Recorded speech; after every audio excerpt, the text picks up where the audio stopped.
Hello friends, എല്ലാവർക്കും finish കെയറിൻ്റെ പുതിയ വീഡിയോയിലേക്ക് സ്വാഗതം. പഴയൊരു ഷോലൈറ്റും പൊക്കിക്കൊണ്ട് ഞാൻ വീണ്ടും വന്നിട്ടുണ്ട് കേട്ടോ.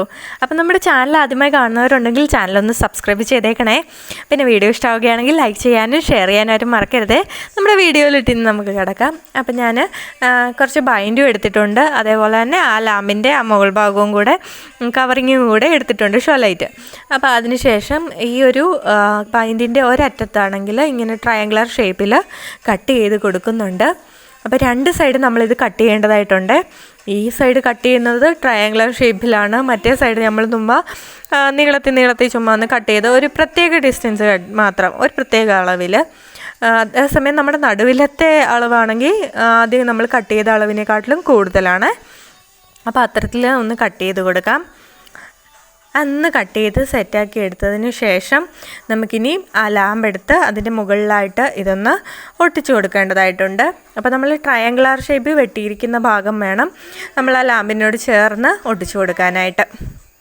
അപ്പോൾ അത് ഒട്ടിച്ചു കൊടുത്തിട്ട് മുകൾ ഭാഗത്തൊരു റൗണ്ട് ഷേപ്പ് ഞാൻ കട്ട് ചെയ്തെടുത്ത ഒരു ബൈൻഡുണ്ട്, അത് അതിൻ്റെ മുകളിലായിട്ടൊന്ന് ഒട്ടിച്ചു കൊടുക്കാം. അതിനുശേഷം കുറച്ച് ടിഷ്യൂ പേപ്പർ വെച്ച് ഈ ലാമ്പൊക്കെ ഒന്ന് കവർ ചെയ്ത് മൊത്തത്തിലൊന്ന് കവർ ചെയ്തെടുക്കുക. ഏകദേശം ഒരു പുട്ടൂറ്റിയുടെ ലുക്കുണ്ടല്ലേ.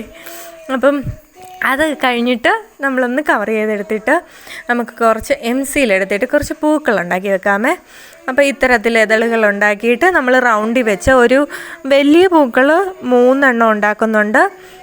ചെറിയ മുട്ടുകൾ പോലത്തേത് അതൊരു 4 എണ്ണം ഉണ്ടാക്കി വെക്കുന്നുണ്ട്, 4-5 എണ്ണം ഉണ്ടാക്കി വെക്കുന്നുമുണ്ട്. അത് ഫ്രണ്ടിലായിട്ടാണ്. അപ്പം ഞാനിത് ഫുള്ളായിട്ട് വൈറ്റ് പെയിൻറ്റ് വെച്ചാണ് കവർ ചെയ്തെടുക്കുന്നത്. അതിനുശേഷം ഒരു ഈസ്തറ്റിക് കളേഴ്സാണ് നമ്മളിതിന് കൊടുക്കാൻ പോകുന്നത്.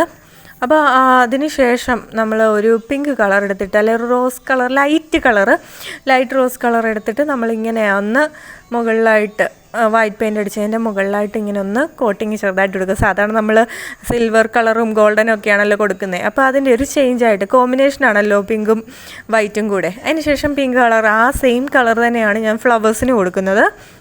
അപ്പോൾ ഫ്ലവേഴ്സിന് അത് കൊടുത്തിട്ട് നമ്മൾ ലീഫിന് കൊടുക്കുന്നതാണ് നീല കളറാണ്, സ്കൈ ബ്ലൂ ആണ് കൊടുക്കുന്നത്. ഇതാണ് ഞാൻ പറഞ്ഞത്, ആദ്യം പറഞ്ഞിരുന്ന ഈസ്തറ്റിക് ലുക്ക് ഒരു ചെറിയ രീതിയിൽ വരുന്നതൊക്കെ രീതിയിലുള്ളതാണ് സംഭവം. ശരിക്കും മൊത്തത്തിൽ കഴിയുമ്പോൾ നിങ്ങൾ നോക്കുമ്പോൾ മനസ്സിലാവും കറക്റ്റ് ഒരു പുട്ടുകൂടവും കുറ്റിയും വെച്ചേക്കുന്ന ലുക്കൊക്കെയാണ് വരുന്നത്. എന്നാലും ആ ഒരു സംഗതി വെച്ച്, ആ ഒരു ലാമ്പ് വെച്ച് ഇത്രയും പറ്റിയത് തന്നെ വലിയൊരു സംഭവമായിട്ടാണ് എനിക്ക് ഫീൽ ചെയ്യുന്നത്. അതുകൊണ്ട് പിന്നെ ഞാൻ വലിയ പുട്ടുകൂടത്തിൻ്റെ വലിയ ഇതങ്ങോട്ട് എടുക്കാൻ പോയിട്ടില്ല.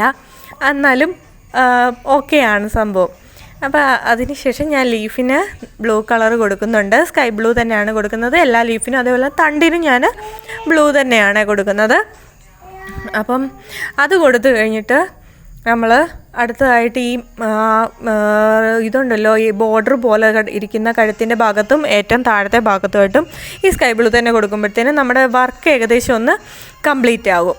പിന്നെ നമുക്ക് ലാസ്റ്റ് ഒരു ഫൈനൽ ടച്ച് എന്ന് പറഞ്ഞാൽ വൈറ്റ് കളർ എടുത്ത് നമുക്ക് പൂവിൻ്റെ ഇതളിൻ്റെ അറ്റത്തായിട്ടൊന്ന് കൊടുക്കാം. ഒന്നും എടുത്ത് കാണത്തക്ക രീതിയിലല്ല കൊടുത്തിരിക്കുന്നത്. അപ്പോഴത്തേനും നമ്മുടെ വർക്ക് കംപ്ലീറ്റ് ആവുന്നുണ്ട്. അപ്പോൾ വീഡിയോ ഇഷ്ടമായെങ്കിൽ വീഡിയോ ലൈക്ക് ചെയ്യാനും ഷെയർ ചെയ്യാനും ആരും മറക്കരുത്. ചാനൽ ആദ്യമായി കാണുന്നവരുണ്ടെങ്കിൽ ഒന്ന് സബ്സ്ക്രൈബ് ചെയ്തേക്കണേ. അടുത്ത വീഡിയോയുമായി ഞാൻ എത്തുന്നിടം വരെ ടാറ്റാ.